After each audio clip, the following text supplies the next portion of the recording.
नमस्कार, मैं श्रेया और आप देख रहे हैं खबरें बिहार। बढ़ते हैं खबरों की ओर। बिहार में बाढ़ से मच सकती है और तबाही। नेपाल ने जारी किया बारिश का अलर्ट, सरकार सतर्क।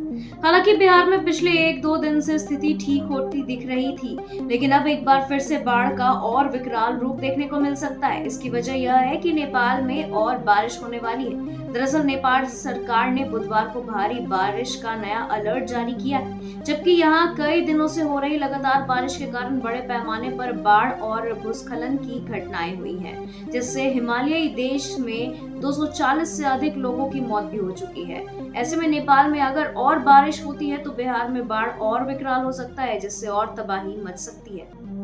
बिहार में बाढ़, दुबई में तेजस्वी। बीजेपी ने मीडिया से कहा, खोजिए वो कहां गायब है। जब बिहार में कोई आपदा आती है तब तेजस्वी यादव गायब हो जाते हैं। इस बार भी अपनी यात्रा को बीच में छोड़ वो पत्नी के साथ दुबई घूमने के लिए निकल गए हैं। तेजस्वी यादव के अक्सर गायब होने को लेकर के बीजेपी के प्रदेश अध्यक्ष दिलीप जायसवाल ने जमकर हमला बोला है।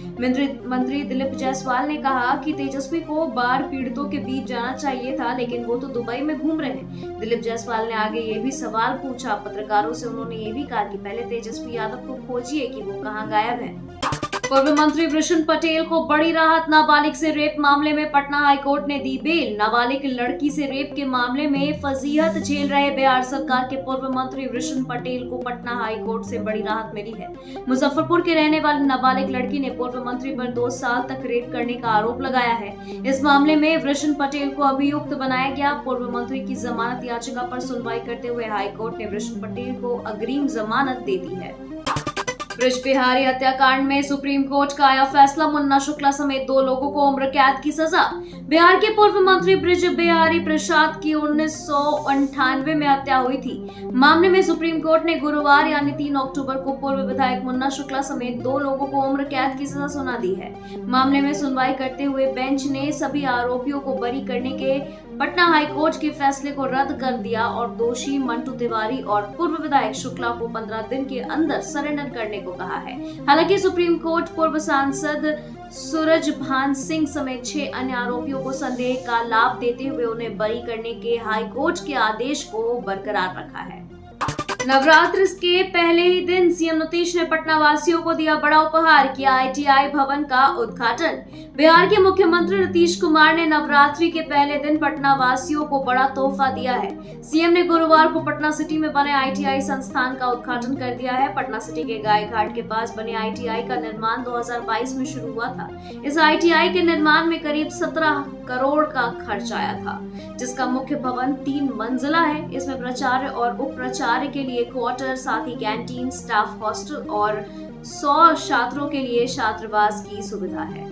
पूर्व क्रिकेटर अजहरुद्दीन को ईडी का समन। इस मामले में पूछताछ के लिए बुलाया। पूर्व क्रिकेटर और कांग्रेस के पूर्व सांसद Mohammad Azharuddin money laundering case में ईडी की रडार पर आ गए हैं। ईडी ने हैदराबाद क्रिकेट एसोसिएशन से जुड़े मनी लॉन्ड्रिंग मामले में अजहरुद्दीन को समन भेजकर पूछताछ के लिए ईडी दफ्तर बुलाया है।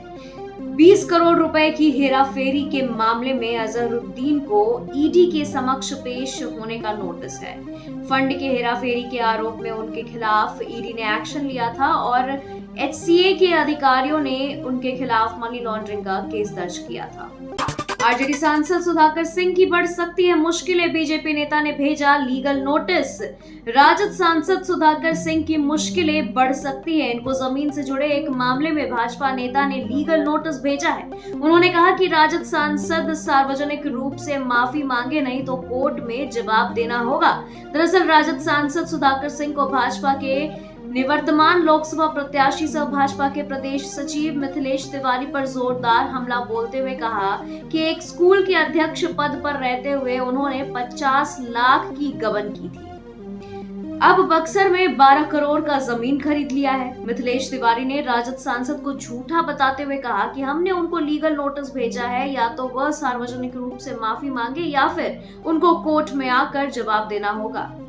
हाथ में तिरंगा लेकर कांग्रेस कार्यकर्ता ने सीएम सिद्धरमैया के उतारे जूते। वीडियो वायरल होते ही बीजेपी ने घेरा। दरअसल कर्नाटक के सीएम सिद्धरमैया महात्मा गांधी की जयंती के मौके पर आयोजित कार्यक्रम में शामिल होने के लिए पहुंचे थे। इस दौरान एक कांग्रेस कार्यकर्ता सिद्धरमैया के जूते उतार रहा था। कार्यकर्ता के हाथों में राष्ट्रीय ध्वज था और इस कथित वीडियो के सामने आने के बाद कर्नाटक बीजेपी के प्रदेश अध्यक्ष ने सीएम से माफी मांगने को कहा है। हिंदुओं के खिलाफ टिप्पणी करने वालों की पिटाई हो। गिरिराज बोले पूजा पंडाल में हो गोमूत्र का छिड़काव। केंद्रीय मंत्री गिरिराज सिंह ने दुर्गा पूजा से पहले गौ मांस एवं जानवरों की हड्डियां और चमड़ी मिलने पर तीखी प्रतिक्रिया दी है। उन्होंने कहा कि कुछ लोग ऐसे हैं जो देश में सामाजिक सौहार्द को बिगाड़ने की कोशिश कर रहे हैं, क्योंकि आगे हिंदू धर्म के नजरिए से सबसे विशेष पूजा दुर्गा पूजा होनी है और ऐसे में गौ मांस या अन्य प्रतिबंधित चीज मिलना कहीं न कहीं एक बड़ा सवाल खड़ा कर रहा है। मुगलों के अत्याचार के भय से उत्तर प्रदेश में पंडाल में गौमूत्र का छिड़काव कर रहे हैं। कटिहार में टला बड़ा हादसा। टैंक लॉरी में लगी आग से मची अफरा तफरी। एक युवक घायल। कटिहार के लाभा स्टेशन के पास चलती ट्रेन की टैंक लॉरी में लगी आग से अफरा तफरी मच गई। बताया जाता है कि ट्रेन बारसोई से कटिहार स्टेशन आ रही थी कि तभी लाभा स्टेशन पर यह घटना हुई है। लाभा स्टेशन से ट्रेन से गुजरने के दौरान पेट्रोल लेकर आ रही ट्रेन की टैंक लॉरी में आग लगने की जानकारी होने पर पश्चिम छोर पर ट्रेन को रुकवाकर आग लगे टैंक लॉरी को अलग किया गया। फायर ब्रिगेड की कई गाड़ियों ने काफी मशक्कत के बाद आग पर काबू पाया और इस घटना में एक युवक की झुलसकर घायल भी हो गया। राहत सामग्री के लिए सड़क पर उतरे सैकड़ों बाढ़ पीड़ित। जिला प्रशासन पर लगाए ये आरोप। खबर सहरसा से है, जहां महिषी प्रखंड क्षेत्र के गंडौल बगवा में बाढ़ पीड़ितों ने राहत और प्लास्टिक शीट की मांग को लेकर के सहरसा दरभंगा मुख्य मार्ग को जाम कर दिया और जिला प्रशासन के खिलाफ जमकर नारेबाजी की। बाढ़ प्रभावित लोगों का कहना है कि पिछले कई दिनों से वह लोग खुले आसमान के नीचे रहने को मजबूर हैं, लेकिन प्रशासन की तरफ से कोई राहत नहीं मिली है। हंगामे की खबर मिलते ही महिषी सीओ अनिल कुमार और जलाई ओपी अध्यक्ष ममता कुमारी मौके पर पहुंचकर लोगों को समझाने बुझाने में लग गई।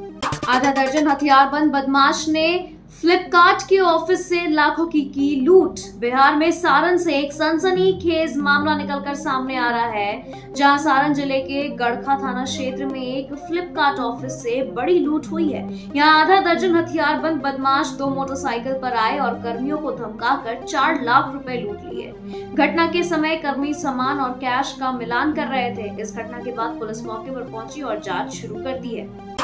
कब थमेगा सिलसिला। बिहार में बाढ़ के पानी में बह गया एक और पुल। कई गांवों का संपर्क भंग। भागलपुर के पीर पोंती बाजार से बाखरपुर होते हुए बाबूपुर जाने वाली सड़क के बीच चौखड़ी के पास जर्जर पुलिया बाढ़ के पानी में ध्वस्त हो गई है। पुल के जर्जर होने के बाद 4 महीना पहले ही इस पुल पर वाहनों के परिचालन पर रोक लगा दिया गया था। गुरुवार को हुई मूसलाधार बारिश के दौरान पूरी पुल अच्छे तरीके से ध्वस्त हो गई है। बता दें कि करीब 18 साल पहले इस पुल का निर्माण कराया गया था और समय बीतने के साथ ही रखरखाव के अभाव में पुलिया जर्जर होता चला गया और आखिरकार बाढ़ के पानी ने इसे अपने अंदर समा लिया। पुल के टूटने से कई गांवों का संपर्क भंग भी हो चुका है। बाढ़ पीड़ितों से मिलने पहुंचे जेडीयू विधायक का भारी विरोध। लोगों ने कहा फोन करने पर नहीं देते जवाब। बताया जा रहा है कि सीतामढ़ी के रूनी सैदपुर में बाढ़ की तबाही से परेशान लोगों ने जेडीयू के विधायक पंकज मिश्रा का भारी विरोध किया है। विधायक के पहुंचने के बाद लोगों ने आरोप लगाया कि हम लोग पिछले कई दिनों से डूब रहे हैं और यह अब आए हैं। पिछले 4 दिनों से हम परेशान हैं, लेकिन उस समय कॉल करने पर कोई मदद नहीं कर रहे थे। मादक पदार्थ के धंधे में लिप्त पूर्व मुखिया पति को पुलिस ने किया गिरफ्तार। क्षेत्र में छोटे विक्रेताओं को करता था सप्लाई।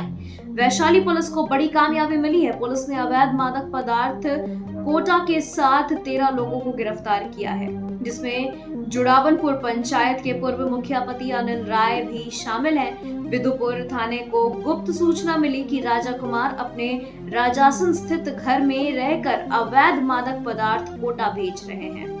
सूचना के सत्यापन के लिए प्रखंड विकास पदाधिकारी बिदुपुर थाना अध्यक्ष बिदुपुर द्वारा उतक घर को घेराबंदी किया गया और पकड़े गए व्यक्ति की घर की तलाशी ली गई तो उसके घर के अलमारी में छुपा कर रखे गए अवैध मादक पदार्थ कोटा 91 पास 36 ग्राम एवं मोबाइल को बरामद किया गया है। निगरानी विभाग शिकायतों के निपटारे के लिए ला रहा पोर्टल, अधिकारियों कर्मियों की चल अचल संपत्ति पर नियमानुसार हो कार्रवाई। निगरानी विभाग शिकायतों की जांच के लिए ऑनलाइन पोर्टल तैयार कर रहा है। निगरानी विभाग के प्रधान सचिव अरविंद चौधरी ने गुरुवार को इस संबंध में समीक्षा बैठक की, जिसमें विभागों के मुख्य निगरानी पदाधिकारी शामिल हुए। निगरानी विभाग के स्तर से संबंधित विभागों को भेजे गए परिवारों की जांच यथाशीघ्र निपटाने का आदेश गया है। बता दें कि निगरानी विभाग के प्रधान सचिव ने सभी विभागों के मुख्य निगरानी पदाधिकारियों से कहा कि अपने अपने विभागों में लंबित अभियोजन स्वीकृति को तत्परता से निर्णय लेकर शीघ्र निष्पादन करें। मौसम विभाग ने दी चेतावनी, बिहार के 30 से अधिक जिलों में हो सकती है मूसलाधार बारिश। बंगाल की खाड़ी में बन रहा सिस्टम। मौसम विभाग ताजा पूर्वानुमान के मुताबिक एक बार बिहार में बाढ़ का भयंकर खतरा मंडरा रहा है। मौसम विभाग की ओर से बंगाल की खाड़ी में एक बार फिर से चक्रवात उठने की चेतावनी जारी की गई है। वहीं नेपाल की ओर से भी भारी बारिश का अलर्ट जारी किया गया है। ऐसे में एक बार फिर बिहार पर दोहरा संकट मंडराता हुआ दिख रहा है, क्योंकि अभी तक जो बाढ़ का असर है वह नेपाल में आई आफत की वजह से ही है, जिसके चलते कोसी, गंडक, घाघरा, अधवारा समूह नदियों का उफान पर होना बताया जा रहा है। सभी खतरे के निशान से काफी ऊपर बह रहे हैं। गया जिले का 160वां स्थापना दिवस आज समाहरणालय परिसर में मानचित्र बनाकर जलाई गई 160 मोमबत्तियां डीएम और एसएसपी ने दी जिले वासियों को बधाई। बिहार के गया में जिले का 160वां स्थापना दिवस समाहरणालय परिसर में मनाया गया। जिला के स्थापना का 3 अक्टूबर को 160वां साल पूरा हो गया है। जी हाँ, इस अवसर पर समाहरणालय परिसर में 160 मोमबत्तियां जलाया गया और केक काटकर गया का स्थापना दिवस मनाया गया। मौके पर अधिकारियों ने एक दूसरे को स्थापना दिवस पर बधाई दी। वर्ष 1865 में झारखंड के रामगढ़ से अलग होकर गया को पूर्ण जिले के रूप में मान्यता मिली थी। वहीं गया समाहरणालय परिसर में शाम में गया जिले के मानचित्र बनाकर 160 मोमबत्तियां जलाया गया और केक काटकर स्थापना दिवस मनाया गया। जमुई पुलिस ने नक्सल क्षेत्र में चल रहे कई शराब भट्टियों को किया ध्वस्त। शराब कारोबारियों में मचा हड़कंप। जमुई पुलिस नक्सल प्रभावित क्षेत्रों में लगातार दबिश दे रही है और इस दबिश के दौरान ही अवैध देसी शराब की कई भट्टियां नक्सली इलाके में पाई गई है, जिससे मलाईपुर थाने की पुलिस ने नष्ट कर दिया है। पुलिस की इस कार्रवाई से इलाके के शराब कारोबारियों में हड़कंप मच गया है। इस संबंध में मलाईपुर थाना अध्यक्ष विकास कुमार ने बताया कि पुलिस अधीक्षक चंद्र प्रकाश के आदेश अनुसार एसडीपीओ सतीश सुमन के नेतृत्व में अवैध देसी शराब निर्माण के विरुद्ध जमुई के सीमावर्ती नक्सल प्रभावित क्षेत्र एवं जंगली इलाकों में मलाईपुर थाना द्वारा एक अभियान चलाया गया था। हाईकोर्ट में 2 नए जजों का शपथ ग्रहण समारोह आज। चीफ जस्टिस के विनोद चंद्रन दिलाएंगे शपथ। शशि भूषण प्रसाद सिंह और अशोक कुमार पांडे 4 अक्टूबर 2024 को पटना हाईकोर्ट के जज के रूप में शपथ ग्रहण करेंगे। पटना हाईकोर्ट के चीफ जस्टिस के विनोद चंद्रन इन दिनों न्यायिक अधिकारियों को 4 अक्टूबर 2024 को पूर्वाह्न 9:45 पर पटना हाईकोर्ट के शताब्दी हॉल में पद एवं गोपनीयता की शपथ दिलाएंगे। शशि भूषण प्रसाद सिंह वर्तमान में पटना हाईकोर्ट में रजिस्ट्रार यानी विजिलेंस में हैं। बेगूसराय में बेखौफ बदमाशों ने गला रेत कर की डांसर की हत्या। परिजनों में मचा कोहराम। बेगूसराय में बेखौफ बदमाशों ने एक ऑर्केस्ट्रा डांसर की गला रेत कर बेरहमी से हत्या कर दी है। वारदात को अंजाम देने के बाद बदमाशों ने मृतक के शव को हुसैना दियारा निकटा बहियार में फेंक दिया और मौके से फरार हो गए। घटना बलिया थाना क्षेत्र की है। बाद में मृतक की पहचान सिंघौल थाना क्षेत्र की सिंघौल वार्ड 1 के रहने वाले नरेश पासवान का 30 वर्षीय बेटे राजेश कुमार उर्फ डिम्पल के रूप में हुई है। मृतक राजेश ऑर्केस्ट्रा में लड़की के वेशभूषा में बतौर डांसर का काम करता था। नेशनल हाईवे के किनारे कराए वृक्षारोपण। हाईकोर्ट ने अवमानना याचिका पर सुनवाई करते हुए कंपनी को दिया आदेश। पटना हाईकोर्ट ने आरा से मोहनिया नेशनल हाईवे यानी एनएच पर वृक्षारोपण सुनिश्चित करने का आदेश दिया है। कोर्ट ने इस मामले में अधिवक्ता नरेश दीक्षित के नेतृत्व में 3 सदस्यीय कमेटी का गठन किया है, जो जस्टिस राजीव राय ने मेसर्स आदित्य मल्टीकॉम प्राइवेट लिमिटेड द्वारा दायर अवमानना याचिका पर सुनवाई करते हुए यह आदेश को पारित किया। कोर्ट के आदेश अनुसार कमेटी में अधिवक्ता सूरज समदर्शी और माइंस विभाग के एक अधिकारी भी शामिल रहेंगे। पटना का जैतिया गांव बनेगा इंडस्ट्रियल हब। लॉजिस्टिक पार्क के लिए जमीन अधिग्रहण शुरू, लोगों को मिलेगा रोजगार। पटना के फतुहा अंचल के जैतिया गांव में मल्टी मॉडल लॉजिस्टिक पार्क के निर्माण के लिए जमीन अधिग्रहण की प्रक्रिया शुरू हो गई है। इस परियोजना के तहत रैयतों को मुआवजा वितरण का कार्य तेजी से चल रहा है और अब तक 28 रैयतों को लगभग 8 करोड़ रुपए का मुआवजा दिया जा चुका है। इस मल्टी लॉजिस्टिक पार्क के निर्माण के लिए कुल 105 एकड़ जमीन की आवश्यकता है और इस प्रक्रिया के तहत 275 पंचाट तैयार किए गए हैं, जिनमें शामिल रैयतों को कुल 175 करोड़ रुपए का मुआवजा दिया जाना है। इमरजेंसी लैंडिंग के पहले वायुसेना के हेलीकॉप्टर के साथ क्या क्या हुआ? पक्षियों से टकराया, ईंधन रिस कर घरों पर गिरा। बिहार के मुजफ्फरपुर में बीते बुधवार यानी 2 अक्टूबर को बाढ़ पीड़ितों को राहत सामग्री बांट रहे वायुसेना के हेलीकॉप्टर का बाढ़ के पानी में इमरजेंसी लैंडिंग कराना पड़ा था। इस दौरान हेलीकॉप्टर पक्षियों से टकराया, उसका ईंधन गिरने लगा था और हेलीकॉप्टर हवा में ही लड़खड़ाने लगा था, जिसके बाद पायलट ने सूझबूझ दिखाते हुए हेलीकॉप्टर का बाढ़ के पानी में ही लैंडिंग करा दिया। हादसे के वीडियो जो है वो सोशल मीडिया पर तेजी से वायरल हो गया। वहीं वायरल वीडियो में दिख रहा है कि कैसे हेलीकॉप्टर आसमान में उड़ रहा है और अचानक लड़खड़ाते हुए बाढ़ के पानी में उतर गया। क्या आप शुरू करना चाहते हैं बिजनेस लेकिन नहीं है पैसे? सरकार देगी 10 लाख तक का लोन। अक्सर पूंजी की कमी उनके इस सपनों को साकार करने में बाधा बन जाती है। अगर आप भी इन्हीं लोगों में से एक हैं, तो आपके लिए केंद्र सरकार की प्रधानमंत्री मुद्रा योजना एक बेहतरीन मौका हो सकता है। इस योजना के तहत सरकार आपको बिना किसी गारंटी के 10 लाख रुपए तक का लोन प्रदान करती है ताकि आप अपना व्यवसाय शुरू कर सके। प्रधानमंत्री मुद्रा योजना का उद्देश्य स्वरोजगार को बढ़ावा देना और छोटे उद्यमियों को वित्त सहायता प्रदान करना है। यह उन लोगों के लिए बनाई गई है जो खुद का व्यवसाय शुरू करना चाहते हैं लेकिन पैसों की कमी से जूझ रहे हैं। खबरों के सिलसिलों में फिलहाल इतना ही। बने रहे खबरें बिहार के साथ। नमस्कार।